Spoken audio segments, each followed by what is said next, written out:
लोग ये भी कहते हैं कि बीजेपी से भूमिहारों का मोह भंग हो रहा है उनको। क्योंकि भूमिहार केवल एक जाति नहीं है, एक विचार है। हम्म, और अगर ये जहाँ कहीं भी होंगे, तो अगर ये कैंडिडेट के रूप में अगर होंगे, तो वो अगल बगल के क्षेत्रों को भी प्रभावित करते हैं, हमेशा से इनका रहा है। लेकिन मेरा ये मानना है कि ये बाहुबली का भी तमगा जो है, अगर आप ध्यान देंगे तो राजद के शासन काल का ही है, जनता दल के शासन काल का है। बिल्कुल बिल्कुल। क्योंकि आप अभी के अगर शासन काल को देखें तो एक भी प्रबुद्ध जो परिवार है वो कोई नहीं चाहेगा कि मेरा बच्चा बाहुबली बने। भूमिहार को मैं कहूँ तो मेरे हिसाब से वो भूकंप का केंद्र है। अगर सेंटर पर आएगा तो उसका इम्पैक्ट दूर तक जाएगा। सशस्त्र सेना भी बना तो रणवीर सेना बना, तो ये भूमिहारों के संदर्भ में ही। जबकि अगर ध्यान दिया जाएगा तो ये जब सेना बनी थी तो उस समय इसमें सवर्ण जातियों में राजपूत भी थे, राजपूत ब्राह्मणों का भी संरक्षण था, सब लोग थे। लेकिन नाम केवल भूमिहारों का आया। और जब इनके अगेंस्ट किसी शक्ति का उदय हुआ, जो इनके अगेंस्ट वो लड़ने को तैयार हुए, इनके ऊपर जैसे जो भी नरसंहार हुए उस दौर में भूमिहारों के खिलाफ, तो केवल और केवल भूमिहार ही उसमें दिखते थे जिनके अगेंस्ट नरसंहार भी हो रहा था। नमस्कार, आप द Z+ देख रहे हैं और बिहार में लगभग आज से 24 दिनों के बाद वोटिंग होने हैं। लेकिन इस वोटिंग से पहले बिहार की जो चुनावी सरगर्मी है वो काफ़ी तेज हो गई है।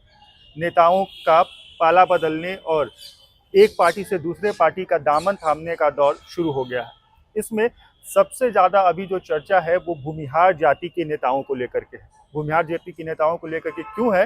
क्योंकि अभी से कुछ दिनों पहले हमने देखा था कि कई पार्टी के नेता ये कह रहे थे खुले मन से कि भूरा बाल साफ करो, तो कोई ये कह रहा था कि भूरा बाल जितना है उतना ही बिहार के लिए काफ़ी है। और सत्ता में एक हम उदाहरण के तौर पर कह सकते हैं कि दूध में जो जोरन होता है उसका काम करता है। ऐसे में हमने देखा कि बीते दिन आरजेडी में जहानाबाद क्षेत्र के कद्दावर नेता जगदीश शर्मा के पुत्र एक बार आरजेडी का दामन थामते हैं, तो वहीं आज अरुण कुमार जो कि जहानाबाद से 2 बार के पूर्व सांसद रह चुके हैं, आज उन्होंने अपनी पुरानी पार्टी में कह सकते हैं कि घर वापसी की है। और उनके साथ ललन सिंह, संजय झा समेत तमाम जो नेता थे, जो शीर्ष नेता थे, वो मंच पर मौजूद थे और उन्होंने अरुण कुमार को सदस्यता दिलाई। और ये भी कहा जा रहा है कि अरुण कुमार के बेटे ऋतुराज घोसी से राहुल शर्मा के अगेंस्ट में चुनाव लड़ सकते हैं।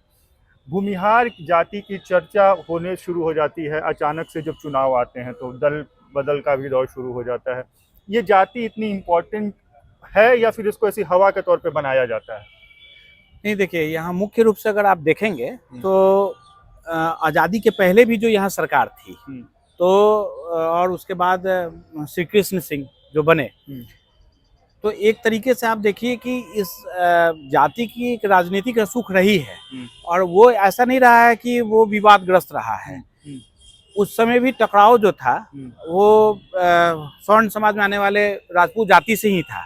उसके बावजूद आपने देखा होगा कि एक तरीके से महात्मा गांधी के और नेहरू के विचारों के विपरीत जाकर यहाँ के समाज, उस समय का जो राजनीतिक समाज था, उसने डॉक्टर श्री कृष्ण सिंह को चुना था और काफी दिनों तक वो बने भी रहे।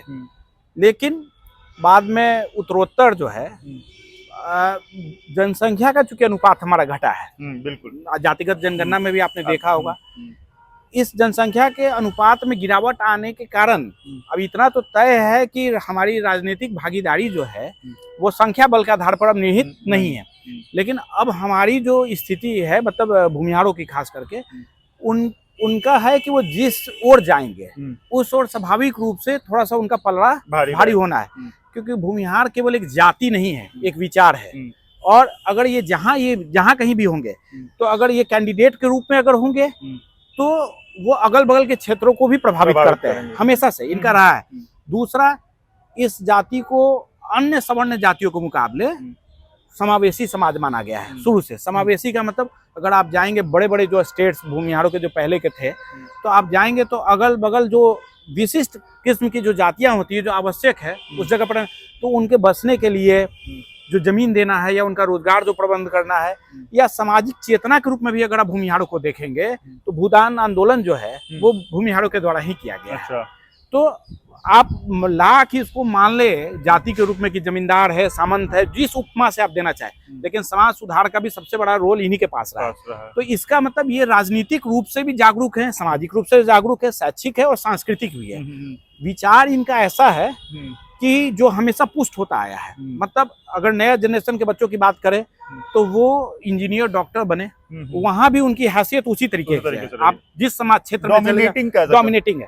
बाहुबली एक तमगा भले जरूर दिया गया है, लेकिन मेरा ये मानना है कि ये बाहुबली का भी तमगा जो है, अगर आप ध्यान देंगे तो राजद के शासन काल का ही है, जनता दल के शासन काल का है। क्योंकि आप अभी के अगर शासन काल को देखें तो एक भी प्रबुद्ध जो परिवार है वो कोई नहीं चाहेगा कि मेरा बच्चा बाहुबली बने। ठीक है, और ये बाहुबली भी तो वही उसी दौर के है, चाहे हम बात करें मुन्ना शुक्ला के, सूरजभान सिंह करे, आप अनंत सिंह या सुनील पांडे, जिनका भी आप नाम ले, वो उसी शासन काल की देन भी है। बाहुबली का तमगा भी उनको उसी समय मिला। और ये एक स्वाभाविक चीज था कि उस समय एक सामाजिक बदलाव आ रहा था, जब पिछड़े वर्ग के लोग राजनीतिक रूप से सशक्त हो रहे थे और उन्होंने शक्ति का प्रयोग करना चालू किया, तो उसको काउंटर करने के लिए ही कुछ ऐसे लोगों का उदय हुआ। किसी भी बाहुबली का उदय सामाजिक रूप से या राजनीतिक रूप से उचित नहीं है, उसको ग्लोरीफाई नहीं करना चाहिए। लेकिन मेरा ये मानना है कि उनको ग्लोरीफाई भी उसी समाज ने किया है उसी तरीके से।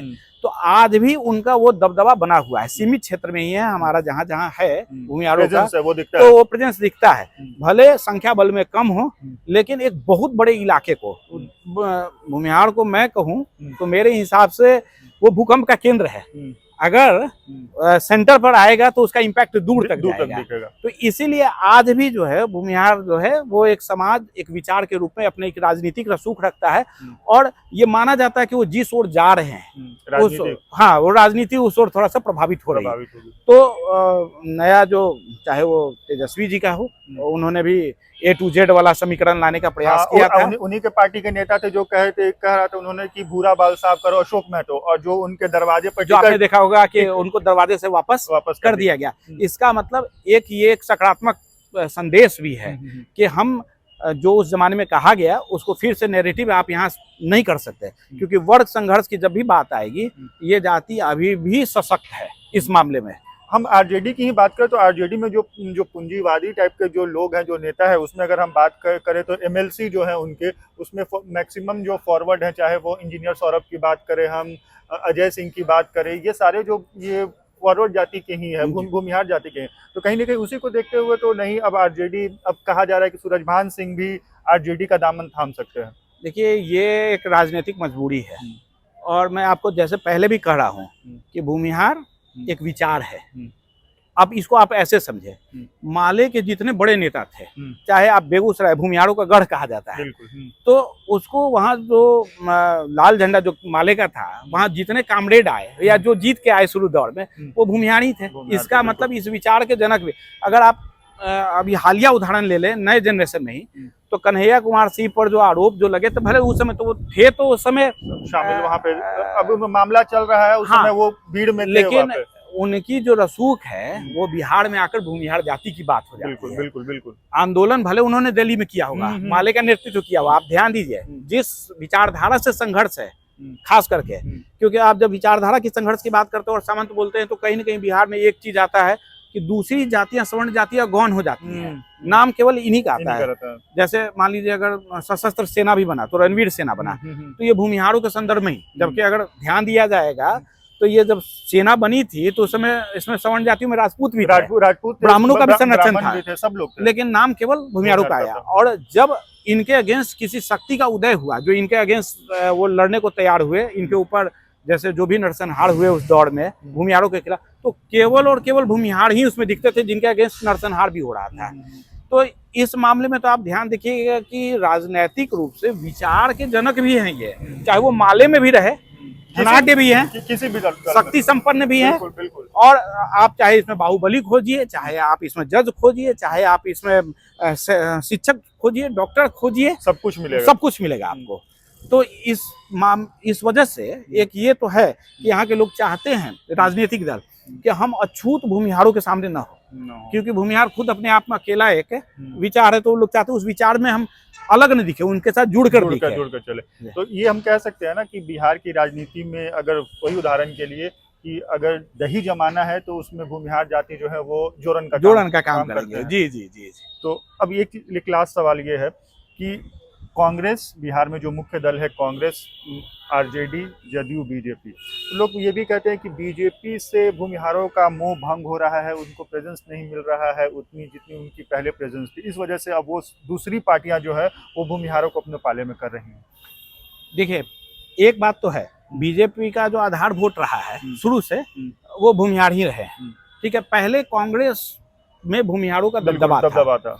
जब उससे थोड़ा सा, जब वो शक्ति से बाहर हुई कांग्रेस पार्टी, आज भी एक बात आपको बताऊंगा कि अगर कांग्रेस सशक्त होती श्री कृष्ण सिंह के समय और अगर लगातार बनी रहती तो आपको भूमिहारों का वर्चस्व कांग्रेस पार्टी में दिख जाता है। बाद के भी जितने कांग्रेस के अध्यक्ष, भले वो सत्ता से बाहर रही हो या मतलब राजद के साथ गठबंधन में रही हो, जो भी कांग्रेस के उस समय के प्रदेश अध्यक्ष से ज्यादातर भूमिहारी लोग निकले, इधर के हाल के वर्षों को छोड़ दिया जाए तो कांग्रेस से जब विमुख हुए तो उनके पास विकल्प के रूप में केवल एक बीजेपी थी। बीजेपी के ऊपर एक ऐसे भी टैग लगा हुआ था कि ये अपर जाति और व्यवसायियों का है, तो अपर जाति में यहाँ प्रमुखता से वो थे, तो वो दिखते थे। अब ये बात आ रही है कि बीजेपी से मोह भंग होने का, ये इस समाज के सामने एक विचारणीय प्रश्न जरूर है। ठीक है, राजनीतिक रूप से कि अगर ये हम नहीं स्वीकार करेंगे तो हम जाएंगे किसके पास। तो एक विचारधारा ये भी है कि अगर अपना अस्तित्व बचाए रखना है, आपको बताना है कि हम हैं, तो आप जो भी सत्ता में या जहां से आ सकता है, कम से कम आपको निर्वाचित होना पड़ेगा। अगर राजद के टिकट से हम निर्वाचित होके आते हैं तो ही हम संख्या बल में विधानसभा में जाके दिखेंगे या लोकसभा में हम कहीं भी जाके दिखेंगे। तो उसके लिए अगर हमको राजद में भी जाना पड़े, राजद और अन्य दलों के भी, राजनीतिक दलों के पास भी क्या है, तो उनको भी लग रहा है कि हम एकदम से छोड़ के तो इनको नहीं हट सकते। बिल्कुल। तो उनको भी लग रहा है कि नहीं, हम ठीक है, इनके साथ एक ऐसा समरसता का रास्ता निकालते कि हम नजदीक इनके दिखे। तो दोनों, अब भूमिहारों के लिए दोनों हाथ में लड्डू की बात है कि आपको देना पड़ेगा कहीं ना कहीं से। तो मतलब यही एक कह सकते हैं अंततः, अगर वीडियो को हम समराइज करें तो भूमिहार के इर्द गिर्द ही क्या बिहार की राजनीति चलेगी? पूर्ण रूप से तो नहीं, लेकिन लेकिन इतना जरूर है कि इसके बगैर भी राजनीति यहाँ की अधूरी है। तो आपने देखा कि इस वीडियो में हमने आपको संक्षिप्त जानकारी देने की कोशिश की है कि बिहार की राजनीति में भले ही भूमिहार जाति का जो रेशियो है, जो उनका परसेंटेज है, वो बहुत कम है, लेकिन कह सकते हैं कि जिस तरीके से दूध में जो दही होता है वो थोड़ी सी दही से जोरन बनता है, दही बनता है दूध में मिलाने से, उसी तरीके के बिहार की राजनीति में ये जो जाति है ये सरकार बनाने में अपनी अहम भूमिका रखती है। इस खास बातचीत के लिए हमारे साथ मौजूद थे पटना विश्वविद्यालय के प्रोफेसर डॉक्टर गौतम कुमार, जिनसे हमने जानकारी ली की, क्योंकि ये पॉलिटिकल चीज़ से जुड़े हुए रहते हैं, सामाजिक चीज़ों में जुड़े रहते हैं, तो इनका भी फीडबैक ज़रूरी था कि क्या बिहार में जो अभी भूमिहारों की पूछ हुई है वो वाकई ज़मीनी स्तर पर है या फिर दिखावा है।